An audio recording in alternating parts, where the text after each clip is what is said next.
Lubog pa rin po sa baha ang Kalasyaw, Pangasinan at posibleng linggo raw ang abutin bago humupa ang baha roon. Pangamba ngayon ng mga residente baka maubusan sila ng supply ng malinis na inuming tubig. Mula sa Kalasyaw, Pangasinan, may ulat on the spot si Haji Rieta. Haji? Yes, Pio, mabot nga hanggang lampas tuhod ang baha kagabi nang bumuhos ang malakas na ulan sa barangay Talibao sa Kalasyaw, Pangasinan.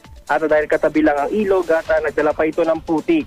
Ang bahay ni Pedro Barungan inabot ng putik kaya naman sa ikalawang palapag mula sila natutulog.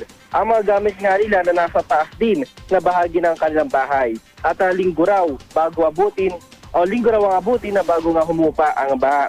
Kaya dahil sa tagal na paghupa ng baha ay nangangambang ilan sa malinis na inuming tubig. At ay nabutan pa namin kanina na nagsalong sa inuming tubig sa isang poso si Mirna Calauna. At sobrang apektado nga raw sila ng baha, wala naman daw silang magagawa kundi ang sisin ito at mababa pa raw ang lampas tuhod kung tutusin dahil kung minsan daw ay aabot hanggang dibdib ang tubig. Pia? Maraming salamat, Haji Rieta.